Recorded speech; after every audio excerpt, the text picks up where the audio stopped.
What's up, guys? I thought I'd do a quick YouTube video. I've had a few beers, so apologies for that. But I thought I'd do just a little roster review of the 6 teams that have qualified to the my Pro League in Season X, Season 10. I did make this video initially when I wasn't drinking, but I didn't think it was obvious, honest enough. I didn't think it was short enough, so I'll be going through it quite rapidly. I'll be going through my opinions of all the rosters, the initial power rankings, and then discussing some of the players that are missing out that were in the league last year. Anyway, that's it. Bish bash bops, bish bash bosh. Cat screaming in the background. In pussy.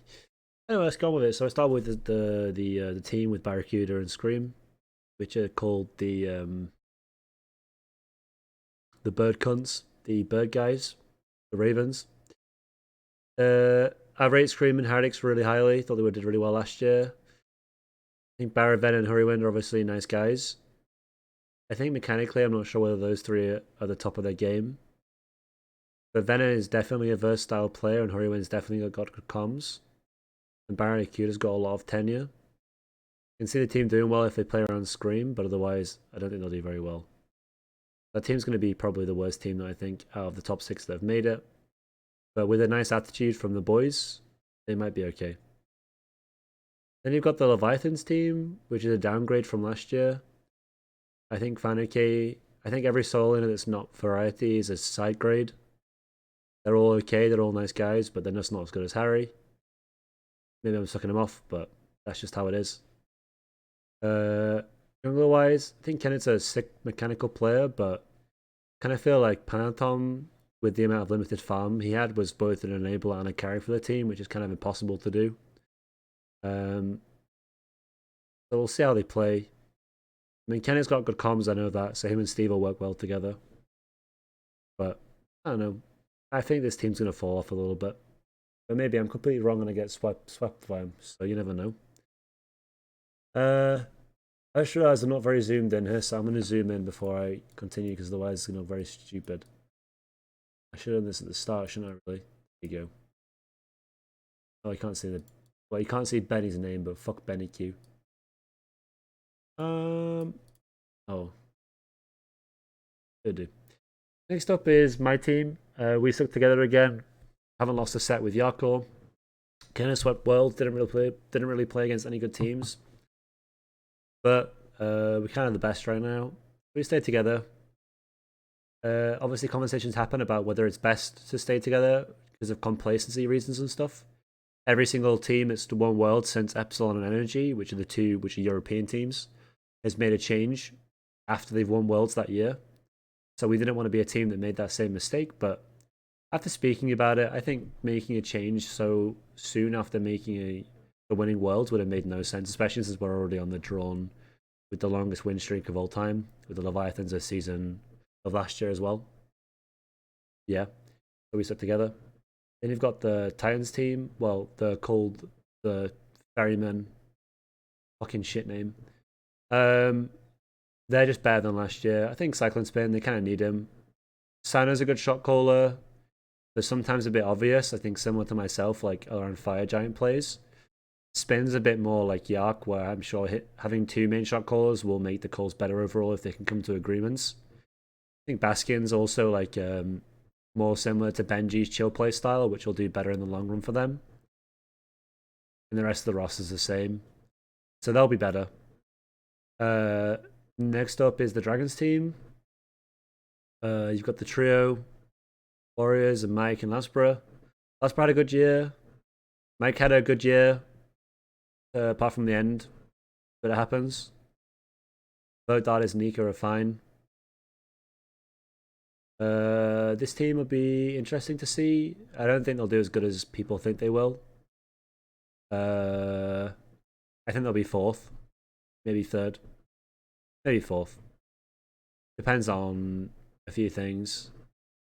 They just have like to me, like Vote, Dardis, PBM, Laspera seem like 4 players that are willing to put their life on the line. Nika's a bit more of like an assassin soul in it to me rather than a true frontliner. But that kind of works well if you've got players like Lasper and PBM who are going to put their lives on the line a bit more and get involved. And Dada's too, so I think that's fine. That team will do pretty well depending on the meta. Yeah, we'll see. That team's like, they'll be good. And the last team is the Netro, Jake, Pigon, Panthon, and Sot. Kind of like the Outcasts, they kind of all got on after getting kicked or replaced. But they're all mechanically really good. Like Royd obviously has his downsides. Jake has his downsides. Those two particular, but they're both individually very unique and very good playmakers and very mechanically good. So if they can get a leader going, they'll do well, I think. But initially, the roster rankings for me were going to be Titan. Well, I'm going to put them as the Styx Ferrymen. It's a shit name though. They're already scrimming, so they're going to be first. They're just the best team. Then it'll be us. Then I put Leviathans, just because Kennett's already kind of raring to go, and these three are also good, and so is Fanike, so they'll be third. Fourth, I put the Dragons, which is the Mike team with the triple Onis. Then it'll be the Onion Warriors, which is the Nitro Dig team. And then I think it'll be the Ravens. And the reason why I think it'll be this order rather than the other way around is just because I think individually the Warriors are so much better across these three roles individually that maybe they just outplay their opponents. The start of the year, there's no real defined meta, so I think individual mechanics means a lot more than team play, where I think this team will do a lot better. So therefore, that's why I think that. That's my initial power rankings, assuming there's a single split, but like a single thingy. But there's divisions and stuff, so whatever that means. Missing players. Kermi and Gamma had a shocking fucking LAN. They played terrible. They both inted. They're better players than what they played, but they were horrific. Not surprised they didn't make it. Wowie had a pretty good set, but the rest of the year was pretty mediocre. Aquarius is just unfortunately in a very stacked role right now, where all these players are very hard to replace because they've got big personalities or big playstyles, and he doesn't. And while he's like a nice guy that I've spoken to, and he doesn't feed or anything, he kind of doesn't stand out anywhere. Very hard to compete. Benny is super interesting, but a lot of the risks he made didn't actually pay off, which kind of makes it look worse than it does. If a player like Pegon, who made a lot of risky picks like Susanna and stuff, didn't pay off, he'd get a lot of the same treatment that Benny did, but they worked, so that's why he gets positive treatment. Benny's Terror was fucking horrific and a waste of scrims. So, Snoopy, good player, makes the same mistakes year to year to year, but very good base player. Sam had a rough fucking year. I know Twig rates him a lot, so I'm sure he'll come back. Oh, Sam 5. Stuart would be good on any team, but this team needs Cyclone Spin due to lack of shot calling outside of Sino. They need leadership and duo when it comes from Cyclone Spin. So Stuart doesn't really fit there. Stuart would fit on other teams, but I didn't think Stuart necessarily had like he had a fine year. I don't think he necessarily like had like his sickest year.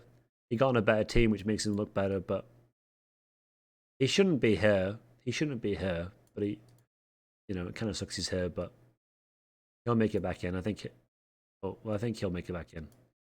And Scary, again, kind of like a mediocre UFM.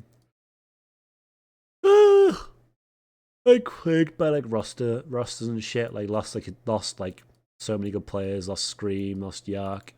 It's hard losing your best player every phase, so understandable. Yeah, I think of all the players to make it, the only one that you would think about is Coast. But honestly, my thing with Coast is like, who do you want to replace here? Mechanically, the weakest is Barracuda.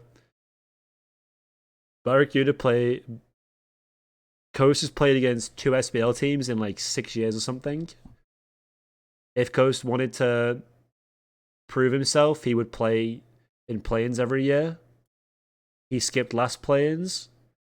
So to get picked up on a top 6 team after one game at Worlds where you got 2-0'd and you beat Valkyries where Kermi and Gamma were shitting the bed and inting, it's kind of like beating Hounds and Valkyries in that version wasn't really justified in my opinion.